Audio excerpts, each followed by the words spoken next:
I'm sorry, I was muted. Good afternoon and welcome to 3 o'clock with SOC. My name is Maria and I am a community organizer and youth coordinator at SOC, and I will be your host for today. Just give me a second while I welcome our Spanish-speaking guests. Muy buenas tardes y bienvenidos a 3 en punto con SOC. Mi nombre es María, soy una organizadora de la comunidad y coordinadora del grupo de jóvenes con SOC. Hoy nuestro programa es en inglés, pero ofrecemos traducciones al español. Para escuchar la traducción puede llamar al número que aparece en la pantalla, que es 646-749-3122 y la contraseña es 779-328-221. So we'll continue our show with some other reminders. There is a link to our past recorded episodes on our Facebook and YouTube page, so feel free to check that out. I'd also like to give a quick shout out to our staff. Today we have Marlene producing and Travis doing comments, so thank you guys. Another reminder to complete our SOC survey. We want to hear your thoughts and opinions on our forum, and we are also open to any suggestions or topics you'd like to see on here. All of our SOC staff is working virtually from home, and that is why you see us on the screen without masks at this time. Although we are working from home, SOC is still here for you.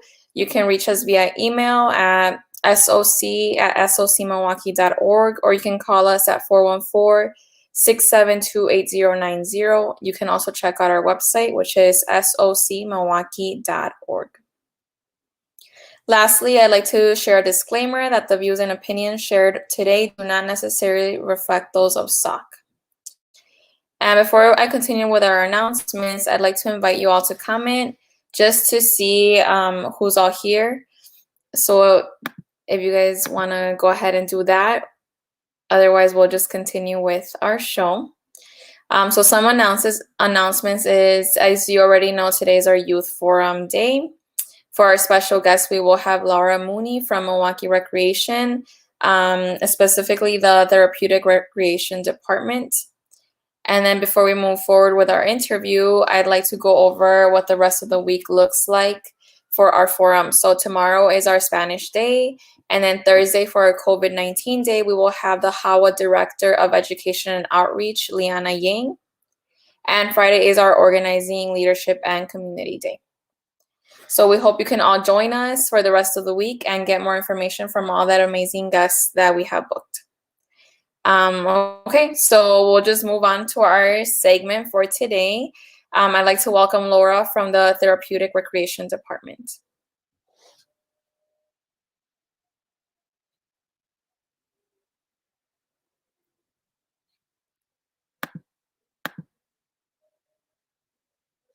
I think Laura might have frozen, so we'll just wait a couple seconds to see if she can go back on. In the meantime, you guys, please feel free to comment if you're here. Hi, Laura. I believe she's still frozen. Sorry, guys. So yeah, feel free to comment if you're on so that I can see who's all viewing with us today.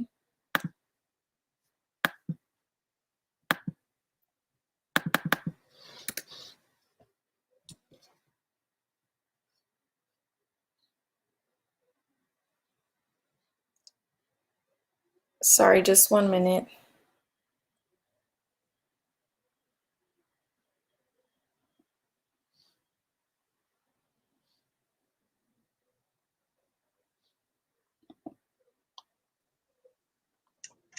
Hello?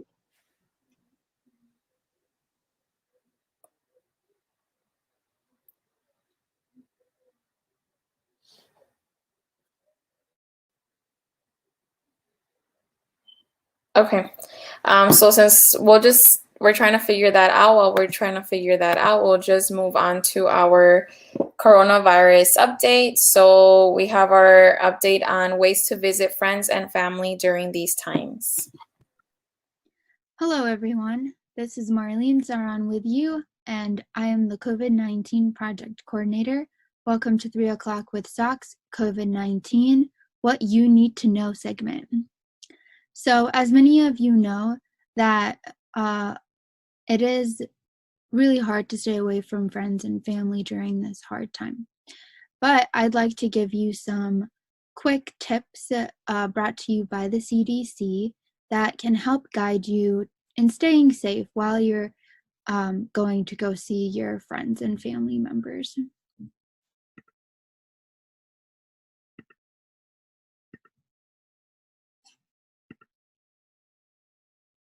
So, COVID-19, visiting friends and family. When you visit friends and family who are at higher risk for severe illness from COVID-19, remember, we wear masks. Stay 6 feet, about 2 arms lengths apart. Meet outside if possible. Wash hands often. Use hand sanitizer. Sanitize all touch surfaces as before you use and after you use.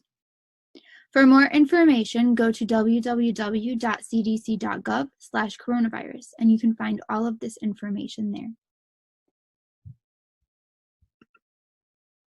I hope that really helped everyone and gave a better idea of how you should social distance while still hanging out with friends and family members.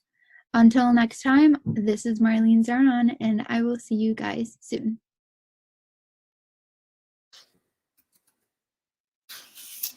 Okay, thank you, Marlene, for that information on how to stay safe, especially during these times. I know we all want to see our family and friends, or even when we are out running errands, we have to make sure that we keep our social distance.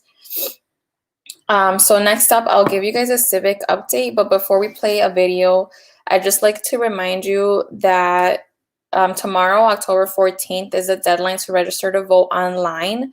After that, you can register to vote at early voting sites or on election day. So just keep that in mind. And then also, so now we're just gonna go ahead and play that video for you with more information on our voting timeline. Hey everyone, so today I'm just going to walk you through the voting timeline leading up until the election on November 3rd. So as you can see on here, now through October 23rd, on top it says you can request your absentee ballot online or by mail. And under that, it does say that October 29th is technically the legal deadline to request your absentee ballot, but it is not recommended to wait that long because we are expecting postal delays. So if you wait until October 29th to request your ballot, you likely won't get it on time for it to count. The next important date is September 17th. This is the day that the clerks have to send out the first round of absentee ballots that are already on file requested. So then the next important date after that is October 14th, which is the last day to register to vote by mail or online. And so now through October 14th, you can register to vote by mail or online. And then after the 14th, from October 15th to 30th, it's a closed registration period. So if you do want to register to vote, it would have to be at the clerk's office at 200 East Wells Street, room 501. Or you can also go to an early voting location and you can register to vote at early voting locations. Then the next important chunk of dates is October 20th through November 1st. That's when early voting will be available, and then absentee ballot drop box locations will also be available. So you can register to vote at these early voting locations, or you can drop off your absentee ballots at these locations. Moving forward, then October 23rd, like we said earlier, is the practical deadline to request your absentee ballot online. And then October 27th is the practical deadline to return your absentee ballot by mail. So it says below that USPS, the Postal Service, recommends that you allow a full week for your completed absentee ballot to be delivered. After that date, you should return your absentee ballot at a drop box, because if you don't return it with a full week to be mailed, then it likely won't arrive on time to be counted. So again, if you have an absentee ballot, make sure you mail it by October 27th so that it has a full week to get to the clerk's office.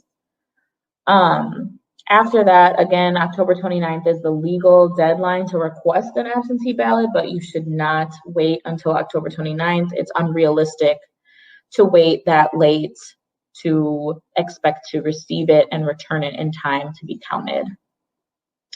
And then finally, November 3rd is election day. So polls will be open from 7 a.m. to 8 p.m. And on this day, if you still happen to have your absentee ballot, you must return it to a designated location by 8 p.m. And so we don't know exactly what those locations will be at this point, but we will make sure everyone is made aware. Most likely it will be the clerk's office downtown, 200 East Wells Street, or the Election Commission warehouse, which is on South Kinnickinnick Avenue. So keep that in mind, and these are the important dates to consider moving forward. And all of these things can be done. So registering to vote, requesting your absentee ballot, checking where your voting location is, knowing what's on your ballot, all of these things can be found in the link that is shared in the comments. So please look to our comments and go to that link to find out all that information and to do what you need to do to make sure you can vote in the November 3rd election. Thank you all for listening, and I'll be back with you on another forum. Thank you, Gabe, for that information on voting. So the voting timeline is just right around the corner. November is coming up soon. So everyone make sure that you're requesting your absentee ballots, that you're registered to vote online. Like I said, tomorrow is the last day. And then before we move on, we'll try again with our guest segment. But before that, let's see who's out here watching with us. So if you can please comment if you're watching, just so I can see. I see Jasmine and Jennifer Rees. Thank you guys for commenting. Hi. And Juan also saying hi. Leroy saying, hey, vote. Thank you, Leroy.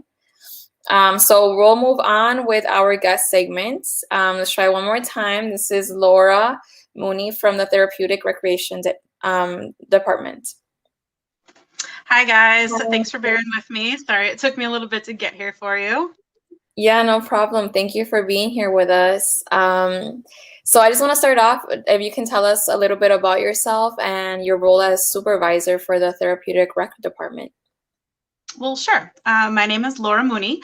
I am a CTRS, a Certified Therapeutic Recreation Specialist.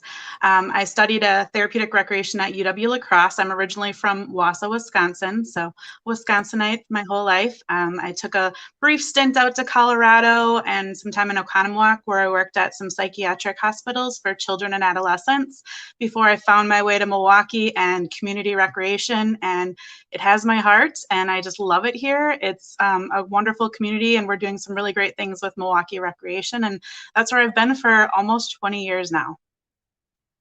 Oh, wow, that's great. Yeah.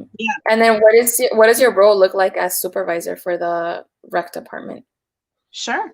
So as with the rec department, I'm a recreation supervisor of the therapeutic rec programs, which means I pretty much have creative control over the programs. They are designed for individuals with disabilities. And for the most part, we work with individuals with developmental or cognitive disabilities. And I have about, during the fall, winter, spring, 40 staff that work with me in my programs, and we'll do them. Our partnership is with Milwaukee Public Schools. We're actually a department of Milwaukee Public Schools, and so we get to use the MPS school buildings for our programs, which is great because they already have, home ec rooms, gyms, pools, kind of everything that we need within those programs. And we offer different activities. We're very enrichment-based activities, just looking for things to teach different skills. Socialize is probably one of the biggest things we do within our programs, and a safe place to be with our participants. The staff are amazing. Their heart is in the right place, and they just love to provide awesome programming for the participants. We do have a lot of creative control over what we're able to do. So since it's enrichment, we can do anything from cooking classes to dances to karaoke. We do Saturday afternoon activities during the fall, winter, spring. outings in the community, just anything we can do that's looking fun. If I have staff that have a specialty area or just something that they want to try, I'm always willing to try a new program and see what people would be interested in doing. So we get to have a lot of fun. Summer is a whole different ball game because obviously school's out. So in the summer, we're able to provide a full programming, a day program, kind of a camp. I have almost 80 to 90 staff in the summers then too. So a little different ball game in the summer than it is fall, winter, spring, but it's a pretty cool program. So can you tell us a little bit about like what the program looks like? I mean, you gave us a pretty good idea and it sounds really fun. Before COVID times, and then we can discuss like now with COVID times. So you can just let us know like what would the usual hours be before pre-COVID? Absolutely. Yeah. You didn't know those were the glory days until now. But Right. back then we, like I said, fall, winter, spring, we do mostly evening and weekend programs because we are using the MPS facilities. So obviously that's when school's out and we're able to get into the buildings. So we offer, like I said, a variety of enrichment-based activities, usually starting around 6 p.m. Sometimes on Fridays, we start as early as 4 o'clock and have a whole night of programming until 9 p.m. So it's a great respite for families too. We have Saturday programming all day during the fall, winter, spring, and like I said, Sunday outings as well. And it's just a chance to come and have fun. I think one of my favorite quotes, someone was at our Friday night dance and she was talking to a friend and she's like, it's a really cool dance, like a club almost, and you can just be yourself. And that's what we're all about. And we just have such a positivity about us, which is great. And so most of the times programs last anywhere from 1 hour to I'd say 3.5 hours is one of our longest programs during the fall, winter, spring. And I do like to offer combination classes so you can spend a whole night with us if you want to at some locations and do a few activities back to back. Summertime, we have full day camp. That's for ages 3 through 21. And we are anywhere from 7 in the morning until 6 at night, Monday through Friday. Everyone in our program does have some sort of a disability. And like I said, majority are more looking at developmental or cognitive disabilities. And we try to work at about a 4-to-1 ratio of participants to staff. So we're able to really meet the needs that our participants have. You know, some are able to function a higher ratio than that, some a lower ratio, and it all balances out. And we really are there to provide, you know, whatever it needs, from personal care to just socialization to just hand over hand encouragement, whatever needs the participants have, that's what we're there to make happen when we actually get to be in person with them. So that's kind of what we used to look like. Does that give you a good idea, do you feel? Yeah, it really does. It sounds like you said just really fun, honestly. Yeah, I can't walk into a program and not smile.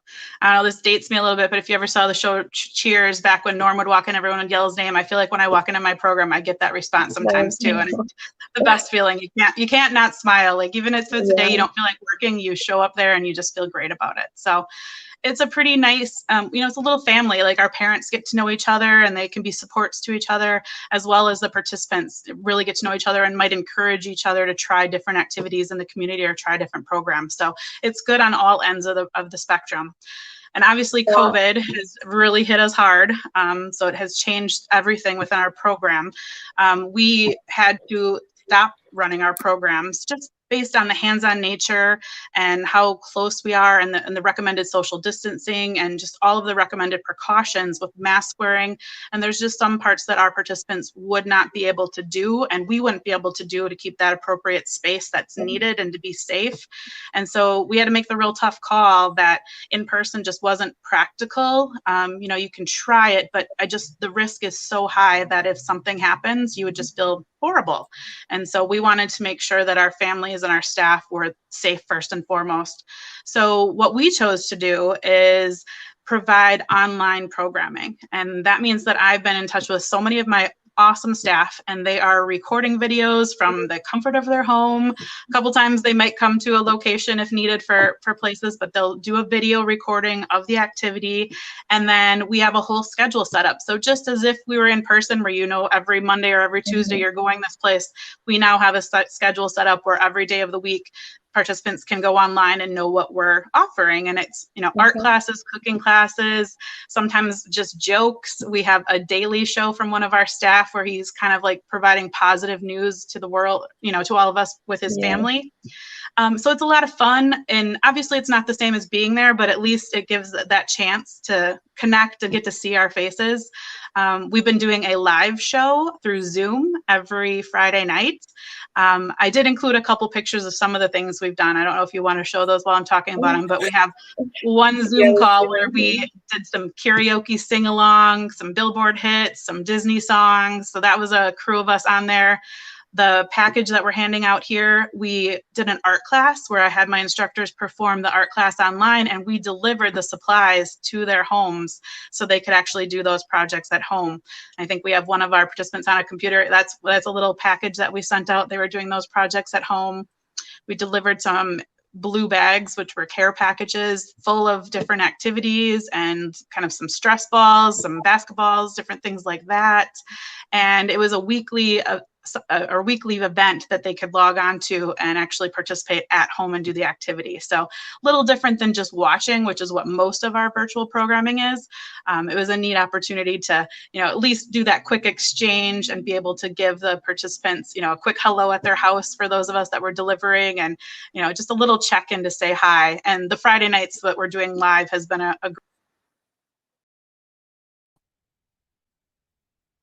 but it's been a lot of fun. It's so great to see their faces. It made me feel connected to people, and I think it really helped some of our families to feel like, they're not so alone during all of this craziness too.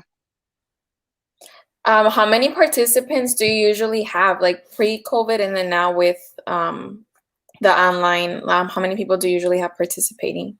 Sure. It varies by program. We try not to run a program unless we have at least 5 people in a class. So some might only have 5 people in a class per night. And then we have others that get up to 40 and 50 per class. So it just kind of depends what we're doing. Throughout the year, I'd have to look at my numbers because so many people do repeat classes to know exactly how many are in each of the classes. But in the summer, especially, we get up into the hundreds with participants in our program. So we do that. And then now we've been getting a lot of views that you're able to see online with our art class. I think we had 35 that did the class with us, online. And then we have so many that I know view on a regular daily basis, and they'll put comments on Facebook. We air our videos on both our Facebook group page, which is Therapeutic Recreation from Milwaukee Recreation. You have to type in that whole thing, but it's Therapeutic Recreation from Milwaukee Recreation is our Facebook group page. And then we also play all of our videos on a YouTube playlist, which is Therapeutic Rec at Home. And that's just the videos, you can't really comment and do things the way you can on Facebook, but there's 2 ways. So if someone's not on Facebook, they're able to still see us through YouTube. Okay. And then I did type in the Therapeutic Recreation from Milwaukee Recreation on the comments, just so you guys can go and check that out. So then how can someone with a disability sign up for these types of programs? Sure. So a couple ways. All of our information is online. So we have a website through MilwaukeeRecreation.net, and you can look up the Therapeutic Rec program specifically under our programs tab. It's pretty easy to find. There's a phone number to our office. We actually have links to our registration flyer when we have a registration flyer. Obviously, we don't have one right now since we're not offering programs that you need to register for. Everything online is free for right now with the virtual programming. But when we are in person, our flyer and everything is posted online. Or you can just call our office, and I give the number. It's 414-647-6065, and you could request to be put onto our mailing list, and then you would receive our flyer 4 times a year. Once we get back into normal, like in-person programming, we don't bombard you with stuff, so we just send you just the flyer, and it gives you the details of what we're doing for that season, and you can enroll that way. Otherwise, if you are more tech savvy and you prefer to do it online through our webpage at MilwaukeeRecreation.net, there is a registration ability for through there too. We have people that do it both ways. I feel like we still have a lot that like the paper registration form, and that is just fine with us, but online is available as well through our website. Okay, perfect. And then I do have a question here. It says from Angel Hope, what made you want to work with Milwaukee Recreation? I gotta think back a ways now. Well, I had been working in psychiatric facilities, and to be honest, it was some amazing work, but it was kind of hard on your heart to see what some people were going through. And I had a friend from college that was working for the rec department. He kind of told me about the program and that there was an opening in therapeutic rec, and I applied, not even really knowing that much about it, not knowing Milwaukee, nothing like that. And I got into it, and I found community recreation is just an amazing place to be. And Milwaukee is a great city. You know, I hadn't done a whole lot in Milwaukee other than coming down here for a Brewer game or whatever, Summerfest sometimes. And now it is definitely my home, and I love it here. And I just found a really neat program that, like I said, it is smiles, hugs when you can hug, you know, that is the stuff you're greeted with on a daily basis. And just people that really want to enjoy life and have a good time and be safe. So that's kind of how I got into it. For sure. Yeah, so guys, keep asking questions. I do have a couple more myself for you. So this program, usually on Tuesdays, we focus on like youth. It's like a youth day. So I was just wondering if there's any like suggestions that you have or advice for the youth on how to maintain like their wellness during these times. Yeah, this is a pretty unprecedented time for all of us. So we're all trying to make it through okay. I would say that even though we do need to be socially distanced and be responsible right now, that doesn't mean that you shouldn't be connecting with each other. And so use those friends and family and keep those resources close to you. Make sure you're the one making the phone calls too. Check in with friends and family, arrange some online video calls. That I've been doing so much of that. And I feel like in some ways I've been getting closer to people than I was before, because you're making that extra effort to reach out to people. But that human connection is so incredibly important. And I don't think we realized how much that meant to us until it was in a way taken away from us here. And it still is. We're not back to normal, but this is a beautiful time of year. There are so many parks that are out there. There are so many outdoor spaces where you could get together and social distance with friends or family, go for some hikes, just get that fresh air and that vitamin D while we have the sun shining. And then also looking for resources online. I have to say, Therapeutic Rec, I feel, is doing a pretty great job of some virtual activities and just a chance to connect. You can write comments. You can offer us suggestions of things you'd like to see. We do our live program every Friday, so it's a great way to connect that way. Even if you're not doing it through something like Therapeutic Rec, arranging like a weekly check-in with your friends, maybe a weekly call that you could do with your friends, I think is a great resource. There's even places offering a lot of live trivia. There's so many people out there trying to provide options. So I think you just have to look for it a little bit and know that it's not going to be the same as it was, but there are definite ways to find those connections. Definitely. Those are really good. That's really good advice for, especially I think the youth right now. They're missing out on a lot of milestones in their lives and like being in high school and stuff like that. So I think it's a great idea to keep that human contact with their friends. And it's not the same as like going to school, you know, and going to online Zoom and seeing them there. So for sure. Right. Write each other emails. It's like the new note passing, right? Exactly. Do you guys have any events coming up besides your Friday lives for the Therapeutic Rec Department? Well, we do have programs weekly virtually. So everybody is able to come on. We have programs anywhere Monday through Saturday right now that we're offering online at our Facebook page. So it's not actually like an event that you go to, but it is a place to go and you can check what we're doing a little bit. I have anywhere from 1 to 3 classes each day, and it kind of varies. On Fridays with the live, that's a 4th class that we do. I tried to offer them on days that we usually had big programming, and it's Fridays and Saturdays were some of our biggest program nights when we're actually in person. You know, so I feel like that's a great way to connect with us and do that as well. And like you said, this can all be accessed on your Facebook page. Yep, absolutely. And if you're not on Facebook, the YouTube playlist, which is Therapeutic Rec at Home. Okay, perfect. And then another question is, we do have a lot of bilingual how you say it, audience, a big bilingual audience here. So do you guys offer any bilingual services or programs in any other languages? Absolutely. So Milwaukee Recreation as a whole, we are available to provide whatever services people need. That's from, language interpreters, sign language interpreters. We are able to provide all of that. Obviously, we just need a little heads up that is needed. If you show up the first day without letting us know, we wouldn't have something readily available unless you're real lucky and one of our instructors is bilingual. But we are able to do that. You can request a translator when you register on your actual registration form or online. There is a spot to be able to request that you would need that as well. And we also have the ability to translate any documents into other languages, not just Spanish, but other languages through our partnership with Milwaukee Public Schools and the staff that we have there. So we're always able to provide different accommodations. We have a big push to be an equitable program and make sure that we are available and there for everyone in the community who wants to be part of our programs. We don't, we want to make it easy, and you just have to let us know what needs you have, and we will do everything in our power to make that happen. For sure. Okay. Thank you so much. Anything else you'd like to say before we're done here, or just provide us with some contact information? I know you did that throughout the interview as well. Sure. Well, I know with Milwaukee Recreation, obviously we still have some programs that are happening. I know therapeutic, we're choosing to be safe right now and not be in person, but we do have some programs through Milwaukee Recreation that are in person and meeting in person. So you can always check our website or give us a phone call to let us know if you are curious about something.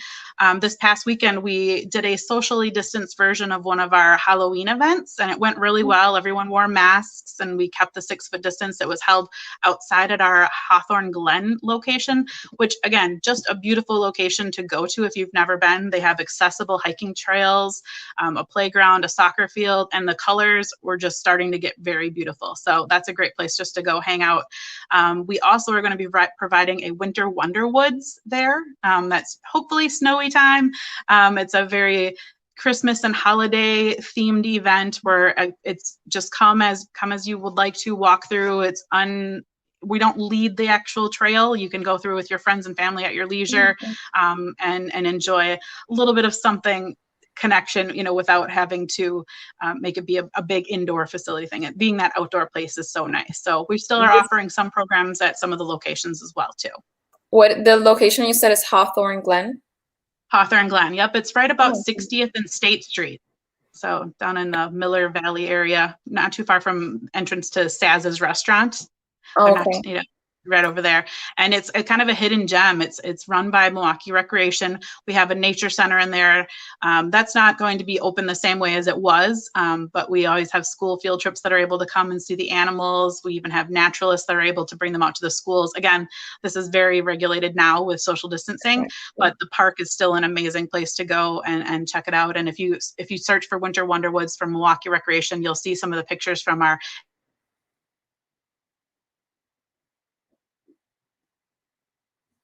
I think Laura froze on us. But yeah, are you there? Sorry. I am here. Can you hear me? Yeah, we can. Okay. Man, just bad time for connection, I guess. Right. It's okay. It happens. Okay. Hopefully you got some of that anyways. Yeah, we got most of it for sure. And then just one more time, how can we get in contact with the therapeutic department? Sure. You can find us at MilwaukeeRecreation.net and just look up therapeutic recreation programs. You can always call our office at 414-647-6065. And you can always find us on our Facebook page, the Therapeutic Recreation from Milwaukee Recreation. And any which way, feel free to contact us, write us notes, let us know what you're looking for. And we'd love to see new faces in our program. We're always loving to add new people to the mix and have some fun with us. Perfect. Well, thank you so much for your time and for being here with us today. Thank you for having me. I really appreciate it. Yeah, no problem. Have a good day. You too. Thank you. Well, thank you guys and thank you, Laura, for being here with us. And thank you to all who commented, especially shout out to Angel for that question. So feel free to ask any more questions. If you want to know more about the Therapeutic Recreation Department, check out their Facebook page, the website, or also you can call. And they do, like Laura said, offer services in other languages. They just need a little heads up, but definitely check all of that out. All of the links and information is on our comment section here. So feel free to say hi if you're watching and you haven't done so already, and then we'll just move on to our next segment, which is the census. So we'll play a short video from our youth encouraging you to fill out your census. Baby, come give me something, oh. Baby, come give me something, oh. 'Cause I can't stop loving. Thank you to our youth for that video. And so now we have our SOC feature. We'll have Travis joining us live to give us a safety update. Hey, Travis. Hello. How's it going? Pretty good. All right. So yeah, the D2 crime and safety meeting is supposed to be for October 21st. That was moved to October 28th. And it'll be at Notre Dame School off 27th and Greenfield at 6 o'clock. So yeah, they had to change it from the third Wednesday to the fourth Wednesday. But come on, check it out. The captain will be there and they'll have information. Also, they would like the District 2 would like to let everybody know, don't leave your cars on and unattended. Don't leave your keys in the car because they will end up stolen. So if you could please not, warm up your car that way. Don't leave your car unattended with your keys in it because it will end up stolen sooner or later. Also, October 23rd, they're going to have coffee with the captain, which is going to be at Arts at Large at 9 o'clock in the morning. So you can go talk to Captain Salazar and meet some of the other officers. And yeah, so that's basically it. If you have any questions about the crime and safety meeting, you can always contact us. Send us a message on Facebook or give us a call. Yeah, anything like that, any type of neighborhood issues, anything like that, give us a call, let us know. It's important, especially this time of year, you see any street lights out, please call the city, 286-CITY. Also, this time of year, you can start getting your leaves out, put your leaves out. I don't know if you start seeing trucks coming to pick up the leaves. So put your leaves out. Just remember, a foot away from the curb, a couple feet away from the sewers, and just put leaves out there, nothing else, in the pile, and they can come scoop them up. So now's the time all the leaves are falling, so you can rake them out your yard. So yeah, any questions, let us know. I think that's it, Maria. Thank you, Travis. Sorry for that silent moment. Yeah, no problem. Thanks for the announcements and for keeping us up to date on that. No problem. Thank you. See ya. Okay, so next up is our SOC promo with Marisol. Has this live forum been informative and useful to you? What part of the forum could be improved or changed to make it better? Please take a quick survey that's located in the comments section so that we can keep 3 o'clock with SOC going for residents. Thank you for tuning in.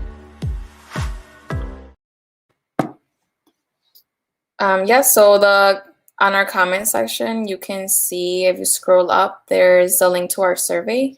So please make sure that you're filling that out so that we know your opinions, so that we know what kind of things you'd like to watch here at SOC, at 3 o'clock with SOC. And then I'll just give you guys a little bit of reminders before we head out. Again, tomorrow is our Spanish Day. Thursday is our COVID-19 day, and we will have Liana Yang, the HAWA Director of Education and Outreach, with us. And then Friday is our Organizing and Leadership Day. So we hope to see you all there these upcoming days at 3 o'clock. Thank you so much for joining us today. And then I'll conclude our forum with our founder and partner thank yous. Hello, SOC viewers. My name is Angel Hope, and I'm a youth organizer at SOC. We would like to thank everyone for supporting our 3 o'clock at SOC Live and for completing our SOC survey. In addition to that, we would also like to thank our sponsors: Wisconsin Voices, Community Development Block Grants, Neo Philanthropy State Infrastructure Fund, Movement Voter Project, Catholic Campaign for Human Development, Zilber Foundation, the City of Milwaukee Office of Violence Prevention, Tides Foundation, City of Milwaukee Promise Zones, all the faithful individuals who support SOC through their personal donations. Thank you.